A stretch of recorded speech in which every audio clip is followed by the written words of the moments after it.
top-down video of people playing the 40K game, like I 1,000,000% can see how that would be a blast. But I would never, ever, ever want to own that stuff or do it. But if I went to like a GameStop show, like game store for like a Friday Night Magic or something, and I got like knocked out early or something, and they had one of those, because like the thing about game stores is like it's similar to the gym in that like the people there are so into their thing and they love sharing what they're into with other new people that like if you get there and there's someone playing Warhammer 40K and like you ask like, can you teach me how to like, can you like show me the ropes a little bit here? Like almost a guarantee that person's going to be like, dude, 100% here. Like, let's play a quick game. Like that would be a blast. Like setting up the little figurines. You ask one of those guys how to get started. You're like, all right, I'm going to buy my starter army. How much is it going to cost me?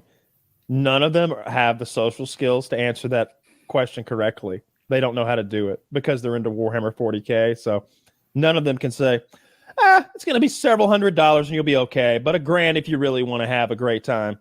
They can't do that. They can't boil it down. Like, what do you want to be? Do you want to be the fucking the Nurglings of doo-doo isles, or do you want to be the fucking Space Marine to the sky? You want to be a blood dragons or bone dragons? And they always have a speech impediment without fail. The guy who's going to explain it to you. What? There's nothing wrong with that.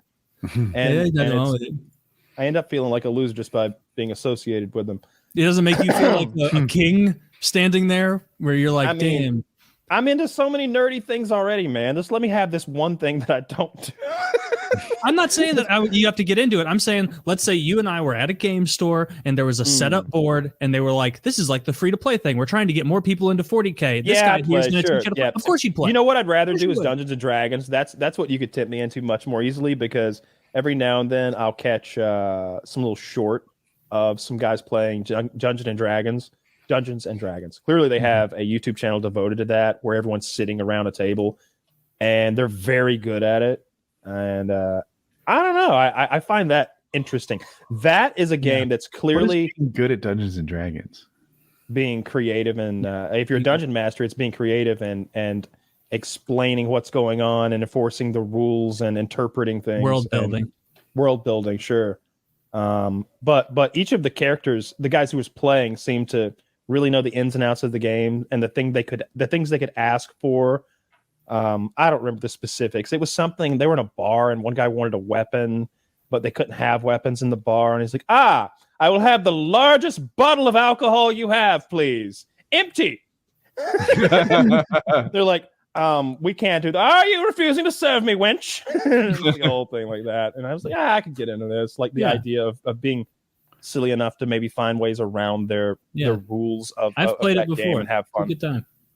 I don't know I didn't know any of the rules or anything. The group I was playing with like kind of handled all that. I just had fun with like being a character and like joking around and doing that and trying to like, because it's not a video game. And so if he's like, ahead of you, innkeep speaking to a shady person in a hood. You don't know much about him, but that's the innkeeper that the Goblin King referred to. Yes. What do you do to get past him? And then like instead you can be like, can I sneak down the alley and overhear the conversation? It's like, or you can say something like, okay, we're in the Empire. Okay, and they care a lot about keeping the religion there. Okay. I sneak into an alley and yell out a blasphemous comment to draw away the guard. And they'll be like, all right, roll initiative or roll whatever this. And then you have to roll to try and escape from it or whatever. And so like you do it from like unique angles. That's a terrible example because I'm not like... No. I think it's a good example because your character will be better at sneaking or escaping based on who you're playing as. If I'm the drunken oaf tailor. Well, you fail to sneak because your sneak skill is a 2 and reroll. Yep, you fail. You're caught by the guards who imprison you for your drinking tab at the end, my drunken friend. Yeah. All right, let's see if you can roll to pick the lock. And your last lock pick is broken.